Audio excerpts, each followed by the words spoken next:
जवाहर सिंहने नम्रतेने विचारलं. महाराणी हुजूर, आम्ही ऐकले ते खरे का? काय ऐकले? आपण म्हणे त्या पाताळ यंत्री इंग्रजांच्या. बायका मुलांना किल्ल्यात आश्रय देणार असेच ना? होय देवी, ती जहरी सापांची पिलावळ. संधी मिळताच कडकडून चावा घेणार हे आम्हालाही समजते. तुम्हा लोकांचा आमच्याबद्दल गैरसमज होऊ नये, आपल्या रयतेत आम्हाला दोषी ठरवले जाऊ नये म्हणूनच तुम्हाला बोलवून घेतले. काय ठरवलंय? मोरोपंतांनी विचारले. काका, इंग्रजांनी हिंदुस्थानात नेहमीच कपट नीतीचा अवलंब केलाय. आपणही कधी कधी त्यांचे अनुकरण करायला काय हरकत आहे? हरकत अजिबात नाही, परंतु आम्हाला काही समजले तर पाहिजे. गुरुबक्षच्या क्रांतिकारक सैनिकांनी रागाच्या भरात बऱ्याच इंग्रजांना कंठस्नान घातले आहे. सध्या गुंतलेला कोल्हा गाई मंगलगाण अशी अवस्था असली तरी खुनशी प्रवृत्तीचे इंग्रज हा संहार कधीच विसरणार नाही. म्हणून त्या घटनेशी आपला तिळमात्र संबंध नाही हे त्यांना पटवून द्यावे लागेल. म्हणजे काही दिवस या प्रकरणामुळेच आजच त्वरित उद्भवणारा धोका पुढे ढकलला जाईल. महाराणीजी, आपण प्रस्तावना छान केली, मूळ मुद्द्याला मात्र अद्याप हात घातला नाही. हसतच सुंदर म्हणाले. सध्या झाशीला सर्वात जवळची इंग्रज छावणी कोणती? सागरची. जवाहर सिंहने उत्तर दिले. अगदी बरोबर. इंग्रजांनी आमचे अधिकार काढून घेतले, आमच्या सैनिकांना घरी बसवले. आता आम्ही बदला घेऊ. नाक दाबल्यावर तोंड उघडते म्हणतात. वरिष्ठांच्या डोळ्यात छावणीच्या दृष्टीने झाशी काट्यासारखी सलत आहे. ते सागरच्या सेनापतीला कोणत्याही क्षणी झाशीवर हल्ला करण्याचा आदेश देऊ शकतात. तसे झाले तर आपली संपूर्ण वाताहत व्हायला वेळ लागणार नाही. आपली पुरेशी तयारी झाली नाही, याला पर्याय? महाराणींनी विचारले. आम्हाला काही सुचत नाही महाराणीजी, रघुनाथ सिंह म्हणाले.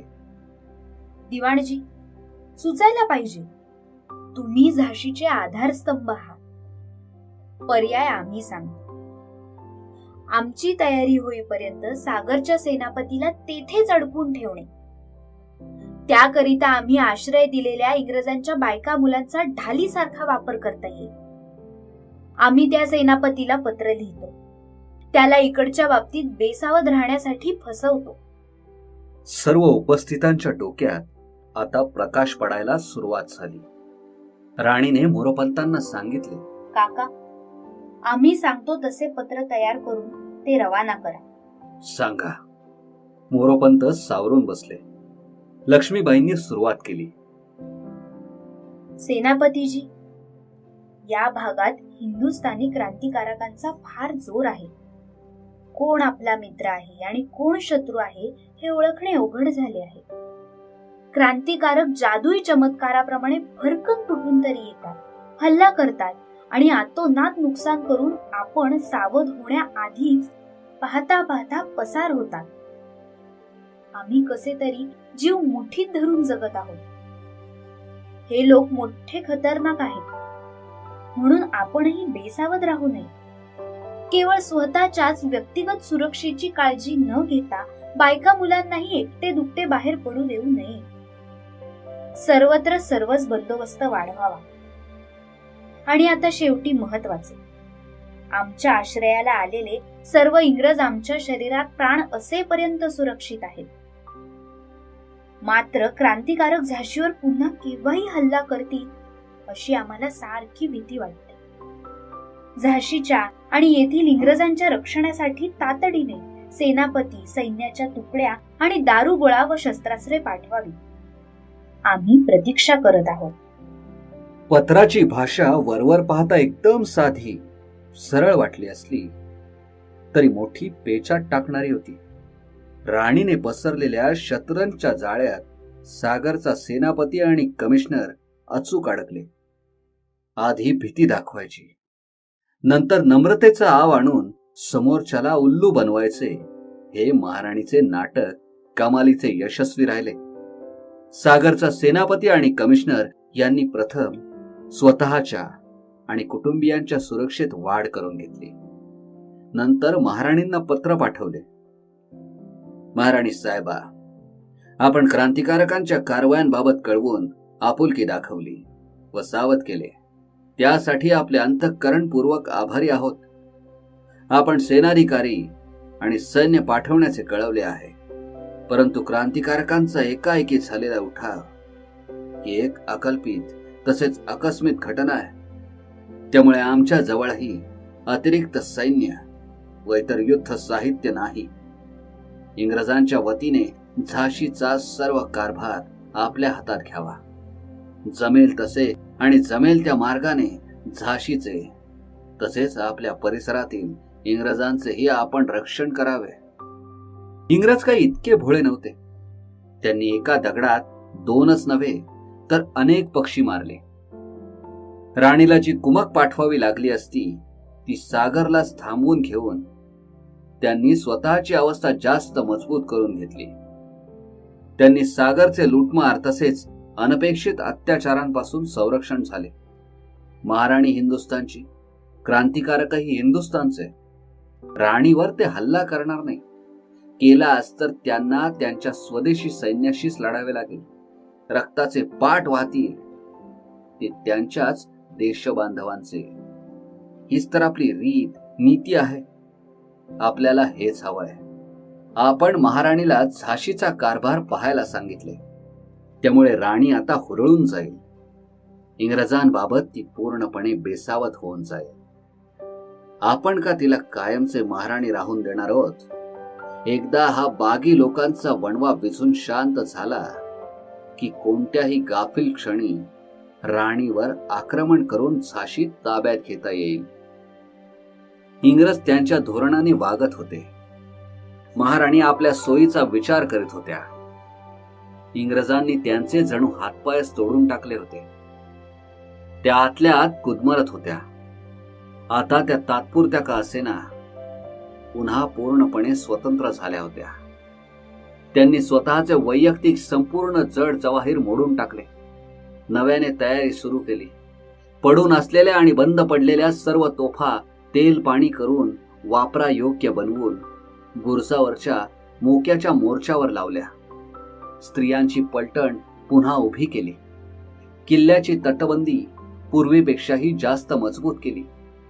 किल्ल्याच्या आणि परिसरातील इंग्रजांच्या बचावण्याच्या बहाण्याने बुंदेले राजपूत आणि अफगाणी पठाणांची 10,000 ताज्या दमाची फौज उभारली.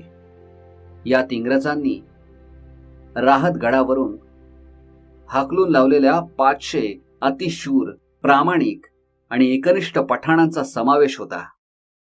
त्यांच्या प्रमुखाचे नाव होते गुल मोहम्मद, अतिशय भावना प्रधान माणूस. याशिवाय आणीबाणीत उपयोगी पडावे म्हणून 1500 सैनिकांचे एक स्वतंत्र पथक निर्माण केले. प्राप्त उसंतीचा जास्तीत जास्त फायदा उचलण्याचा महाराणींनी निश्चय केला. मोरोपंत, नरसिंहराव, रघुनाथसिंह, जवाहरसिंह, सुंदर, मुंदर, काशीबाई, मोतीबाई वगैरेंच्या अंगात नवा उत्साह संचारला. कचाट्यात सापडलेल्या इंग्रजांना संरक्षण न देता ठार करावे. गडाखाली त्यांची जी छावणी पडलीये ती लुटण्याची परवानगी मिळावी अशी सर्वांची इच्छा होती. मात्र असे काही विपरीत करण्यास राणीचा विरोध होता. त्यांनी अडचणीत सापडलेल्या इंग्रजांसाठी 2 मणाच्या भाकरी करवून त्या काशीबाई, सुंदर, मुंदर यांच्या सोबत केलेल्या इंग्रजांना पाठवून दिल्या. हा क्रम चालूच राहिला. क्रांतिकारक आणि इंग्रज शिपायात युद्ध सुरूच होते. किल्ल्यावरील महालात काही इंग्रज अडकले होते. त्यात गार्डनही होता. उत्तरेकडील फाटकावर असलेल्या एका खिडकीजवळ आडोशाला थांबून तो बंदुकीचा अचूक निशाणा साधत होता. एकेका क्रांतिकारकाचा बळी घेत होता. सर्वजण काळजीत पडले. गार्डनचा बंदोबस्त व्हायला पाहिजे होता. एका अनुभवी धनुर्धाराने ही जबाबदारी स्वीकारली. एका मोठ्या दगडाच्या आडोशाला उभे राहून त्यानं नेम धरला. योग्य वेळ साधून बाण सोडला. तो गार्डनचा गळा चिरून आरपार गेला. गार्डन मरून पडला. किल्ल्याबाहेरील इंग्रजांत सुप्त भीतीने उदासवाणी निराशा पसरली. ते घायकुतीला आले. क्रांतिकारकांच्या रिसालदार काले खाने दबाव वाढवला. 8 जुलै 1857 रोजी स्कीनने सुटकेसाठी दक्षिणेकडचा मुख्य दरवाजा उघडून बाहेरच्या क्रांतिकारकांना विनंती केली, आम्हाला सागरला जाऊ द्या. हे सुरू असतानाच जेलचा फौजदार बक्षीशाली तेथे आला.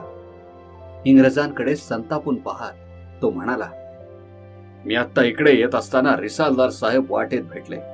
या सर्वांना झोकेन बागेत घेऊन चालण्याचा त्यांचा आग्रह होता. त्याच्या सूचनेची अंमलबजावणी झाली. नंतर बक्षीशाली म्हणाला, हा जो इंग्रज कमिशनर स्कीन उभा आहे, त्यानं मला बुटा समवेत लाथ मारली होती आणि टुक्कर म्हणून शिवी देखील दिली होती. स्कीन भयभीत झाला. एक स्वार घोडा दौडवीत आला. तो आधी बक्षीशालीच्या कानाशी लागला. नंतर मोठ्याने म्हणाला, या लोकांना ठार मारण्याचा हुकूम झालाय. बक्षीशालीने सर्वप्रथम समोरून आलेल्या स्कीनला ठार केले. महाराणींना ही गोष्ट फारशी आवडली नाही. त्यांनी सर्वांना ताकीद दिली, इतकी घाई करू नका. आज आपण इंग्रजांचे 2 वरिष्ठ अधिकारी ठार केले. हा धगधगत्या आगीत तूप ओतण्याचा प्रकार झाला. उठावाला सुरुवात झाली तेव्हा ही मंडळी बेसावध होती.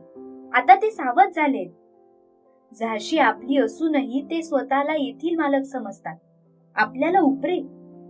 स्वतःच्या अस्तित्वासाठी एक ना एक दिवस आपल्याला इंग्रजांशी अंतिम लढत द्यावी लागणारच आहे.